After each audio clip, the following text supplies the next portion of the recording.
Dragon Ball Daima episode 13 has hit the screen. The first Dragon Ball Daima episode of 2025. Let's get started with the Easter eggs and lore.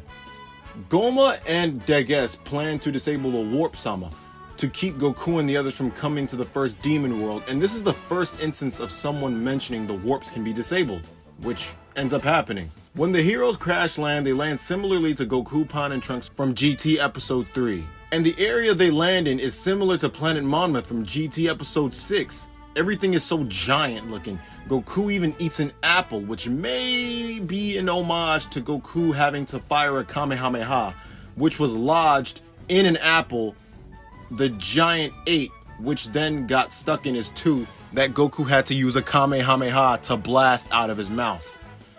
Pause. And instead of bees, Daima instead uses hamsters, and instead of a giant gazelle looking thing as the animal, pet-ish, they use a giant dog thing, which has ticks, and it's a really cool scene. Bulma refers to the capsules as Hoi Poi capsules, which is something she hasn't done since the beginning of Dragon Ball. And the Hoi Poi in Japanese is an onomatopoeia of the sound of throwing something combined with the sound of something being thrown. You can see a lot of this and more in the Dragon Ball Dissection video series from Miss Dare Fusion. Later on throughout the series, Bulma just dropped the Hoi Poi thing and they just started calling them capsules. So it's a nice little touch to see the Hoi Poi come back into the series. Kaioshin says mortals aren't capable of passing through the warps alone. Neba reveals that they landed on a planet called Mega, which is inhabited by Megath giants, making this the second most terrifying planet in the demon realm according to Shin.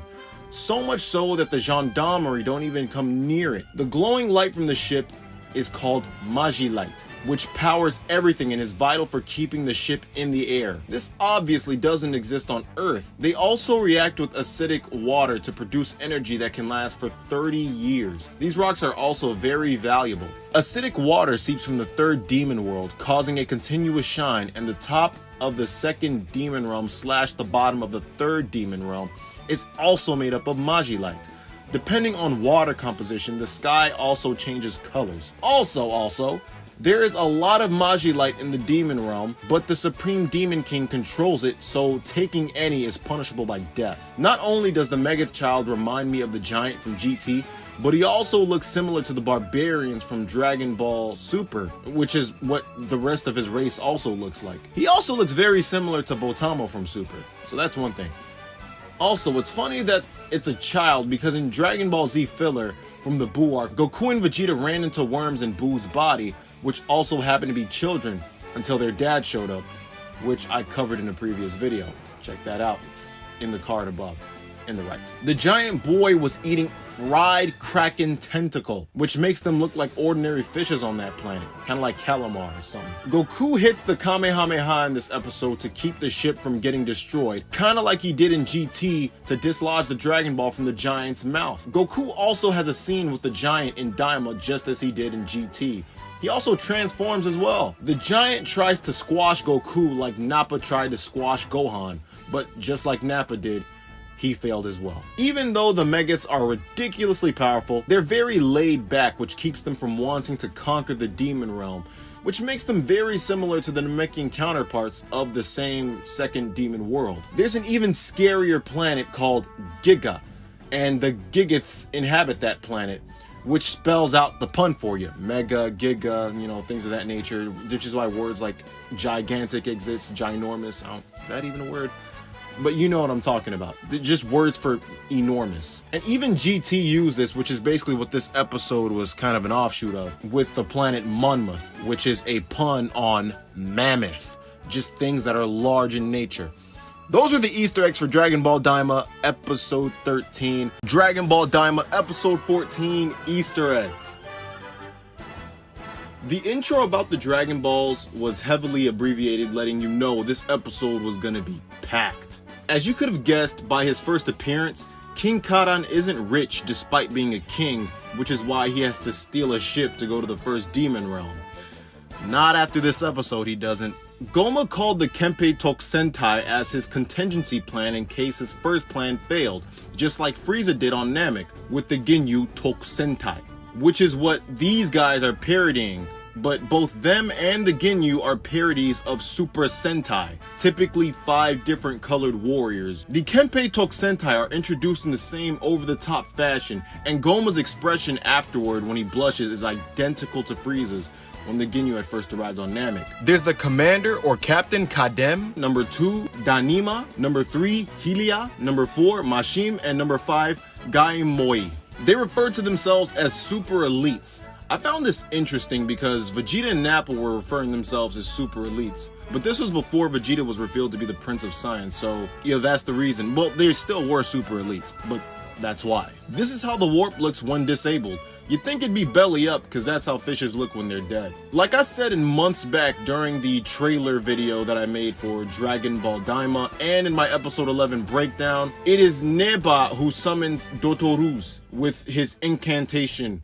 Papirito, Paro, Dotorusi, all that stuff. Piccolo actually looks at him as if he knows what he's saying, which could justify him saying he didn't know Namekian as a way of just stringing Neba along, because he didn't trust Neba. So maybe that's not a plot hole.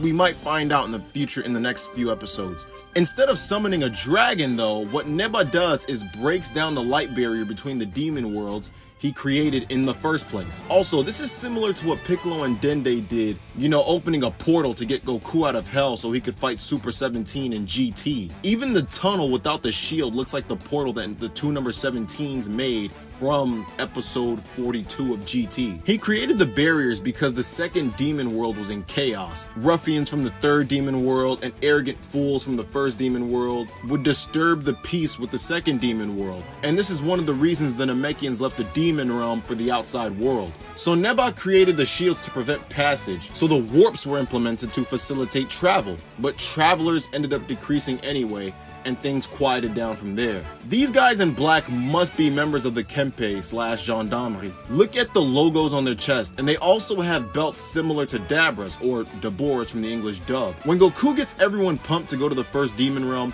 it really reminded me of the time after Vegeta and Nappa had killed almost all their friends, and everyone got pumped to go to Namek on the ship. Or the artwork Toriyama made for the contestants of the 23rd Tenkaichi Budokai.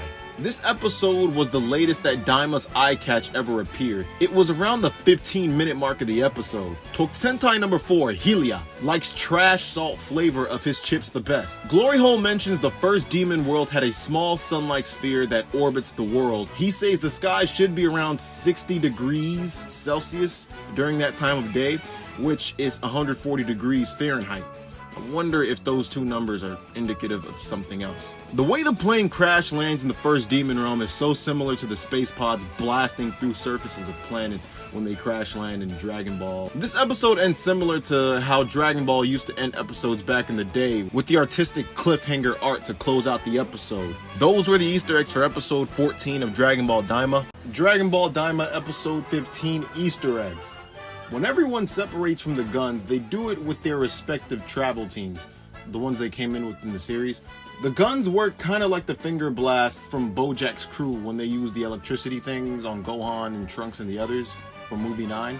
Goma finally notices the third eye on Hibis's belt buckle. There's a jarring jump cut used to explain the third eye / tertian oculus, which just means third eye. The narrator explains it's an eye worn by previous Supreme Demon Kings on their foreheads, which grants them power and authority. It's a symbol of the Supreme Demon King and possesses terrifying magic power. When that great power becomes necessary, wielding the third eye imbues the user with unbelievable power. However, during Abra's reign as Supreme Demon King, it was stolen and subsequently lost. They reveal that Dabra was the one behind the thievery.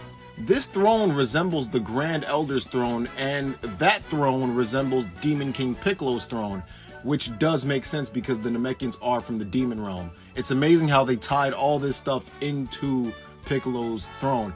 And it's even more amazing that Toriyama did back during the Namek arc, because the dude Dabra used to steal the third eye got clapped by some random third demon world savage, and Dabra overthrew his father to become the Supreme Demon King. Hibis managed to find the eye a bit later on, just like he mentioned episodes ago. This lady offers to trade Hibis a kiss for the third eye. She's in a way kind of like the demon version of Bulma. Remember how Bulma used to trade in her sexuality for stuff like the Dragon Balls? Piccolo mentions he can regenerate in order to hold off the guns, but Neba mentions to Piccolo that one hit to a vital, and he dies. This is a callback to how Piccolo's regeneration was wanked out after Cell regenerated from his self-destruction and after Trunks dropped the statue Piccolo. King Kadon and his crew getting their ship blasted reveals themselves to be okay after the smoke dissipates. This is a classic Dragon Ball trope, but also reminiscent of the Dragon Ball Z and Dragon Ball Kai openings with the shadowy Saiyans. This one I got from Herms, and it's that the first Demon World inhabitants look like spiky-eared versions of Tarbell's wife, Gure, from the 2008 Jump Super Anime Tour Dragon Ball Special, which means they also look like aliens from Neko Majin 2 and other various Toriyama things throughout the years. That is his exact quote. That's from Herms. Those are the Easter eggs for episode 15 of Dragon Ball Daima. Stay tuned for the episode review. Check out more videos to come.